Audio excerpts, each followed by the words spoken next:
Because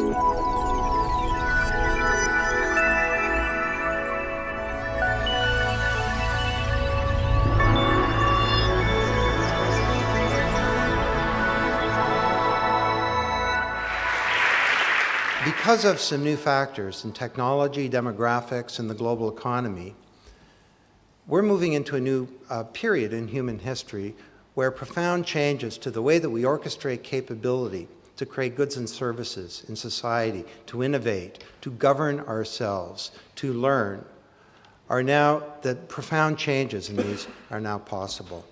And there are a number of drivers that are coming together to create this situation. The first is the so-called new web, or the Web 2.0. And for those of you who are not familiar with this, as the CEO of Engineera, based in Texas, might say, this ain't your daddy's internet. Okay? The old web was a platform for the presentation of content. It was based on the standard called HTML, and HTML was a platform for the presentation of content, which is why during the dot-com period, everybody talked about websites and eyeballs and stickiness and page views, because that's what the internet was, a platform for the presentation of content. Do you remember the expression, content is king? Well, we now have a new web, and it's based on something called XML. And it's no longer a platform for presentation, it's a platform for computation. Thank you. We access it through the thing, billions, soon trillions of inert objects that become smart communicating devices. I have a friend in Toronto, everything in his house that has electrical power has an IP address. That means it's connected to the internet. And all this stuff talks to itself. He was bragging that his toaster talks to his refrigerator. And I said, well, you know, why would you care? The one that he was biggest on was his fence talks to his sprinkler. And I said, well, what does that do? And he says, well, if a burglar comes over the fence, the sprinkler is my first line of defense. So this is pervasive ambient computing. The internet is becoming a big computer. And every time you go onto the internet and you do something, you tag a photo on Facebook or Flickr, you are programming this global computer. So we now have a global computational platform that enables people to collaborate. And that's a big change from the web of the dot-com period. Next slide, please. So the second big driver is a profound demographic revolution that's underway. Next slide, please. We have the first generation to grow up digital, and these kids are different.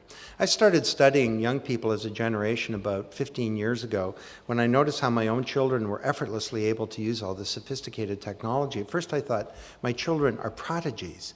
But then I noticed that all their friends were like them, so that was a bad theory.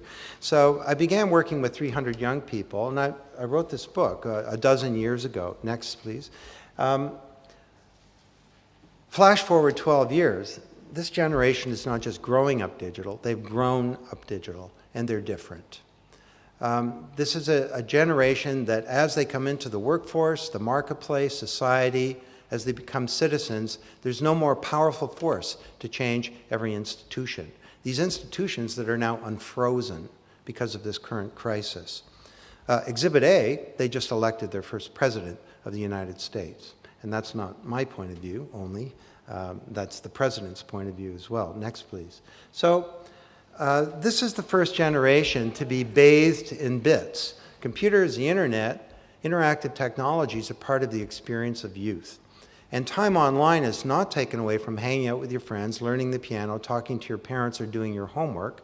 Time online for this generation is taken away from television. The baby boomers in the US, my generation, when we were growing up, we watched 24 hours a week of TV per kid. These kids watch less TV and they watch it differently. They come home and they turn on their computer and they're in 3 different windows and they're talking on the phone and then they got an MP3 file going and 3 magazines open and they're playing a video game on the side. Oh yeah, and they're doing their homework and the television may be going on in the background. But the TV has become ambient media. It's sort of like Muzak. And when they're online, what are they doing? Well, rather than being the passive recipients of video, They're reading and thinking and organizing and authenticating and composing their thoughts and searching for things and scrutinizing and having to remember things. Even with video games, they're developing strategies. With proper balance, and most kids have that, this is something that's affecting brain development in an enormously positive way. And I conducted a $4 million research project on this topic, and I say that with some authority. So we can talk about that, the discussion, if you want. But something like multitasking. How can your 14-year-old be doing 6 things at once and she still gets an A, or gets A's? Well, she's not doing 6 things at once. She has better active working memory, and she has better switching abilities. How you spend your time after your DNA is the #1 determinant of what your brain is like. And if you spend your time watching 24 hours a week of television, you get a certain kind of brain. If you spend your time being the active handler of information, you get a different kind of brain. I'm talking about the building of the brain, the deep structures and synaptic connections of the brain. Next, please.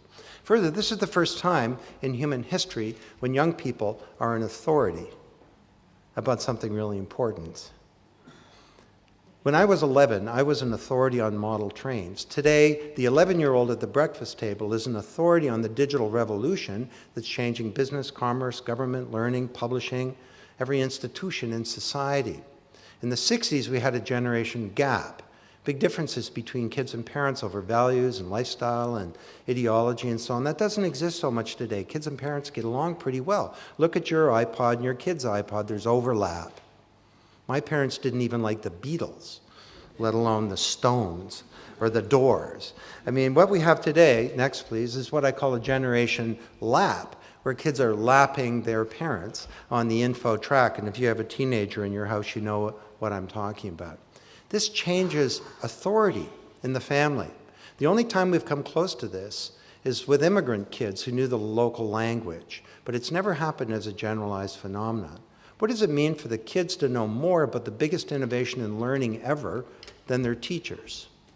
To know more about the most powerful tools ever for wealth creation and innovation than their managers as they come into the workforce? Next, please. So that's a big force for change. Next one, put those two together and you get a social revolution. Next. I could show you 30 charts and they all look the same, so I won't.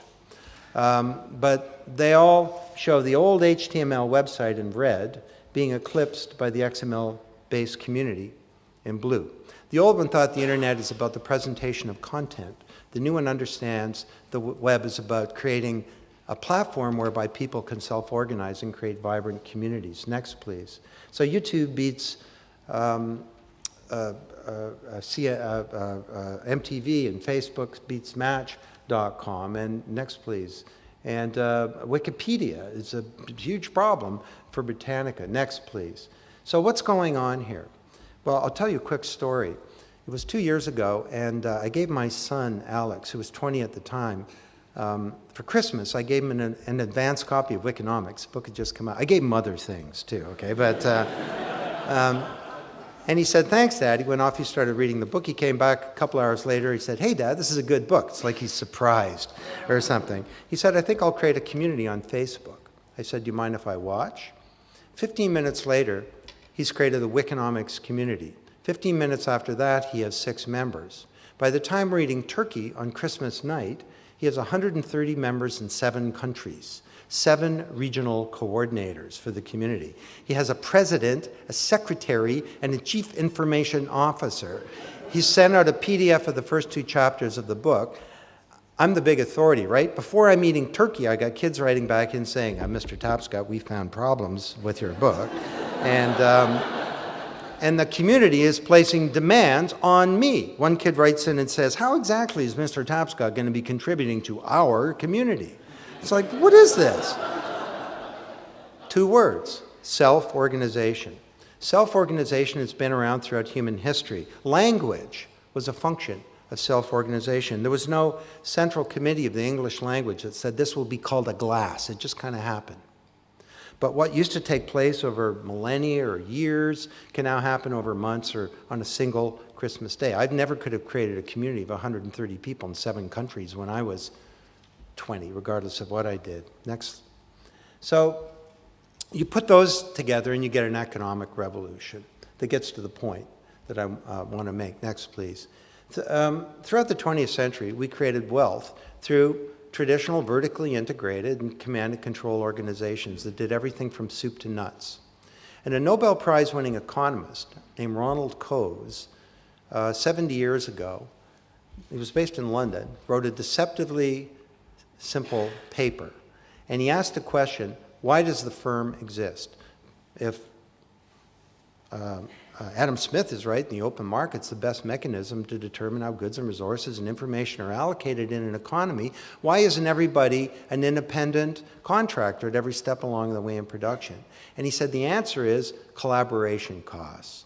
The cost of search, he said, 70 years ago, in an open market of finding all the right people to do something, prohibitive. The cost of coordination, of contracting.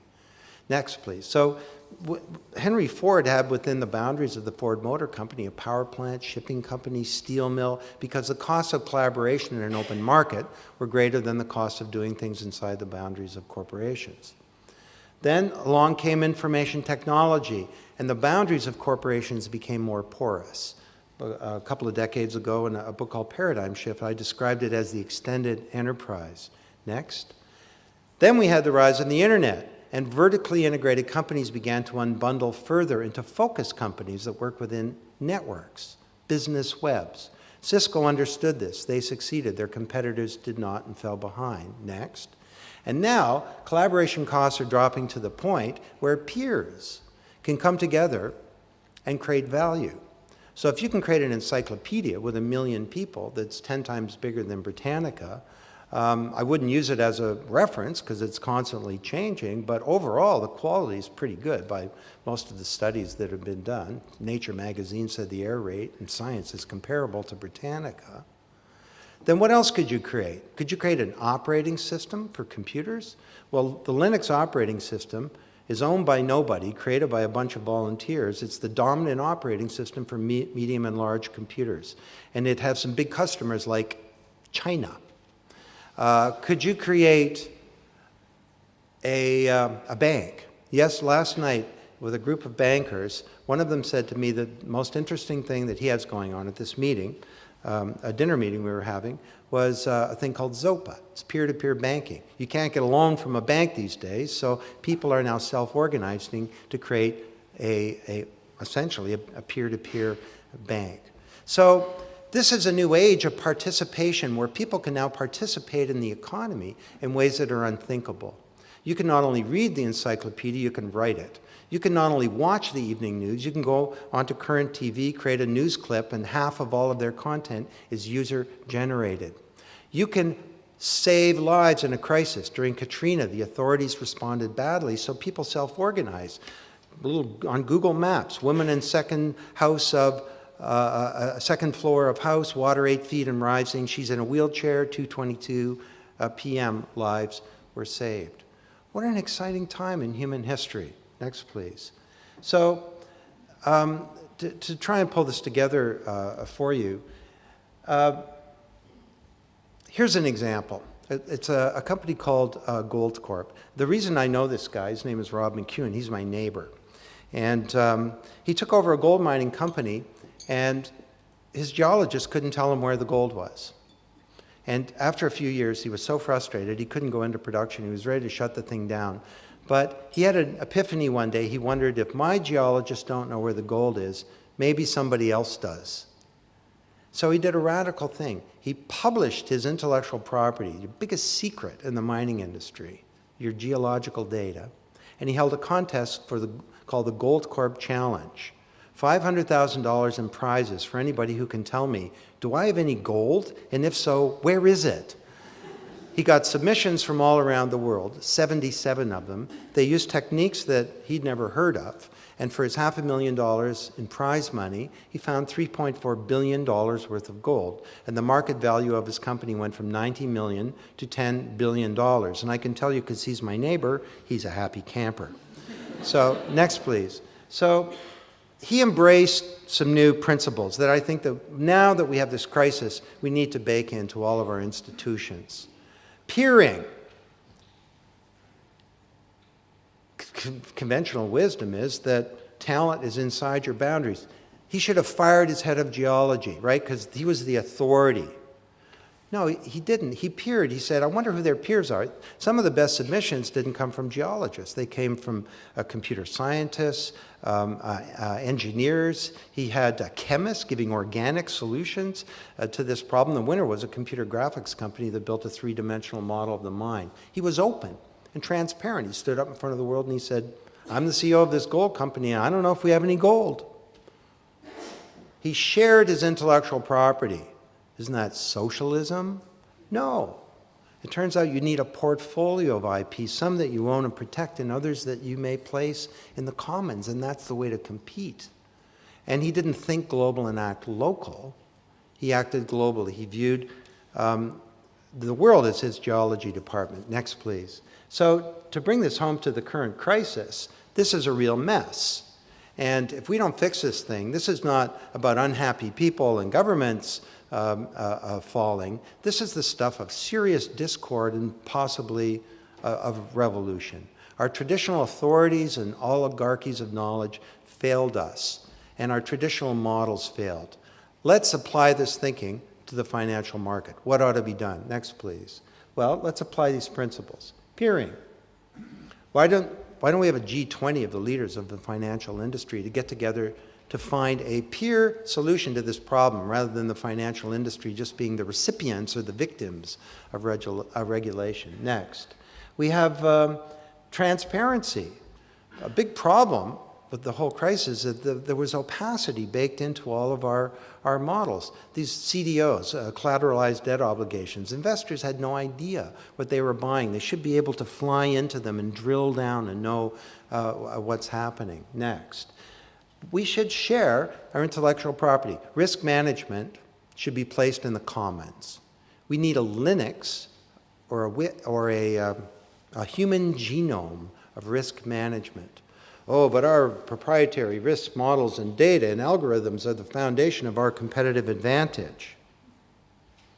Hello? They didn't work very well, did they? They not only did not confer competitive advantage, they led to the downfall of the entire industry. Next. And obviously, you can't act local. Domestic regulation, for example, is completely insufficient. We now have a global market. So, next, to close, next, please. 4 principles, 4 big drivers. Next, please. This is creating a perfect storm, and it's a time of great peril and danger. Next, but it's a time of great opportunity. One final thought. This is a new paradigm, the way that I'm describing this. Fundamental changes to all of our institutions, driven by a new set of principles where we bake integrity into the DNA of all of our organizations. And you get something like that, it's a new paradigm. You get a crisis of leadership, vested interests fight against change, and leaders of the old are often the last to embrace the new. How are our companies, how are our governments going to find leadership for change? My big insight is that in studying thousands of organizations, leadership can come from anywhere. And that means it's each of our personal opportunity. We can now all participate in the economy and in society in ways that were unthinkable. And there is wisdom out there in the crowd.